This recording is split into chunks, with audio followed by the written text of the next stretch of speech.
Como vai? Meu amigo, minha amiga, neste encontro com a vida, eu quero dividir com você alguns pensamentos que o Senhor nosso Deus colocou em meu coração quando estava lendo o livro do profeta Daniel, no capítulo 6, a partir do versículo 10, que está assim.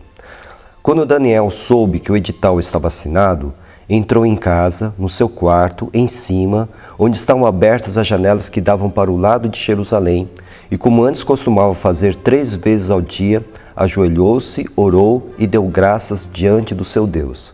Então aqueles homens foram juntos e encontraram Daniel orando e suplicando diante do seu Deus. Pois bem, o profeta Daniel era um dos exilados judeus que estavam ali na Babilônia por conta da invasão que Nabucodonosor tinha realizado perto do ano 586 a.C.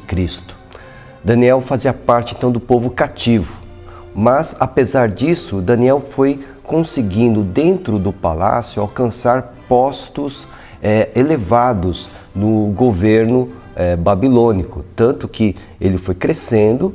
E mesmo quando houve uma troca das potências mundiais, quando a Pérsia venceu a Babilônia, Daniel continuou sendo considerado em alta conta, tanto que aqui nesse texto ele está ocupando um cargo elevadíssimo dentro do Império Persa. Esse cargo fez com que ele tivesse muitos inimigos, muitas pessoas que invejavam a sua posição e a admiração que o imperador tinha por ele. Então esses adversários armaram uma grande armadilha, está aí, depois você pode conferir no capítulo 6 do livro de Daniel, e nessa armadilha incluía a questão da fé e da religião de Daniel. Ou seja, eles fizeram o imperador assinar um decreto de tal forma que esse decreto impedia que as pessoas buscassem o seu próprio Deus ou seus próprios deuses, e naquele período de proibição eles só podiam recorrer ao imperador. O imperador não sabia das intenções escondidas dos adversários de Daniel, assinou o decreto e os adversários sabiam que Daniel não obedeceria esse decreto, essa lei.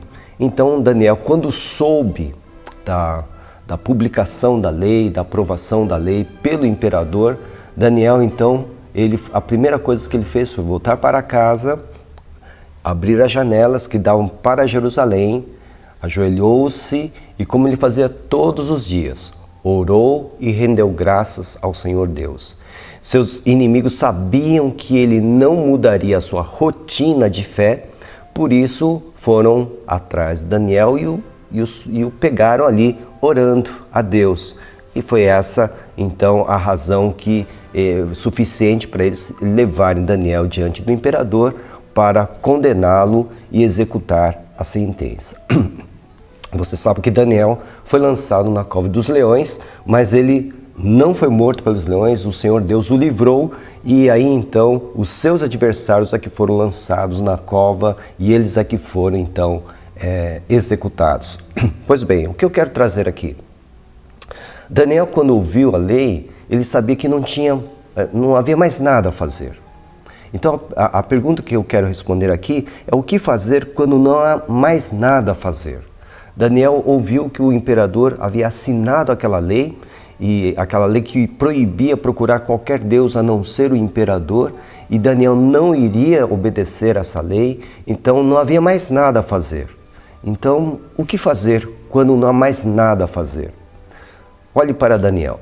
Daniel então vai para casa, ele vai para a janela que dá para Jerusalém para começar a orar. A primeira coisa que me vem é que nós devemos olhar para a direção certa quando não há mais nada a fazer, quando não sabemos mais o que fazer, não há mais nada o que fazer, nós temos que olhar para a direção certa, a direção dos céus, a direção do altar, do trono de Deus. Daniel olhou para Jerusalém, que estava distante, ele estava na Babilônia, mas suas janelas estavam voltadas para Jerusalém. Os nossos olhos também devem estar voltados para o trono de Deus quando não há mais nada a fazer, não há o que fazer. Os nossos olhos devem estar focados, então, na pessoa do nosso Deus. Daniel também orou e rendeu graças ao Senhor. Sim, meu amigo, minha amiga, quando nós percebemos que não há mais nada a fazer, quando a situação nos leva a concluir que não há mais nada a fazer, que nós não temos mais nada a fazer, nós precisamos orar e render graças ao Senhor. Buscar o Senhor, dirigir os nossos olhos no ponto certo, na pessoa certa e orar a Deus. Orar, buscar o Senhor Deus, porque Ele é a nossa resposta. E Daniel não somente orou, o texto nos diz que ele rendeu graças. Exatamente como Paulo lá nos ensina lá na primeira carta aos Tessalonicenses, quando ele diz que em tudo nós devemos dar graças, até mesmo numa situação tão difícil como aquela que Daniel estava enfrentando.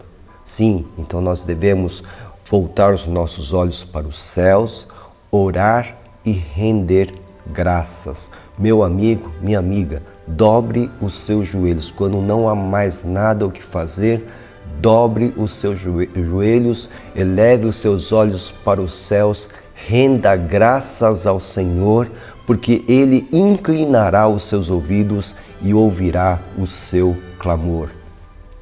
E em terceiro lugar, o que fez Daniel? Ele testemunhou a sua fé. Ele sabia ali que ele estava publicamente se entregando, porque ele abriu as janelas e lá da janela ele começou a orar ao Senhor, e não foi uma oração silenciosa e os seus inimigos sabiam disso e o pegaram exatamente ali. Daniel testemunhou a sua fé.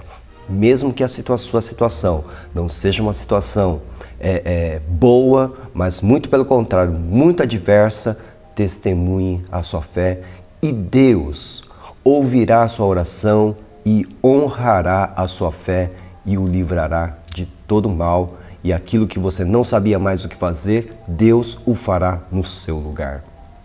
Nós somos a Igreja Batista em Vila Gerte, estamos situados na Rua Cavalheiro Ernesto Juliano, número 932. Nós temos cultos de segunda a quinta-feira, às 8 horas da noite, com destaque para terça-feira, às 2h30 da tarde, quando temos a nossa Tarde da Esperança. Aos domingos nós temos 2 cultos, o primeiro às 9 horas da manhã com a nossa escola bíblica dominical e o último culto às 6h30 da noite. Venha nos visitar. Se isso não for possível, procure uma igreja evangélica mais próxima da sua casa. Para maiores informações sobre os nossos cultos, ligue-nos 11 4238 2421. Que o Senhor abençoe ricamente a sua vida e que você possa seguir os mesmos passos de fé de Daniel, para que você seja livre de todo o mal. Que seja assim em nome de Jesus. Amém.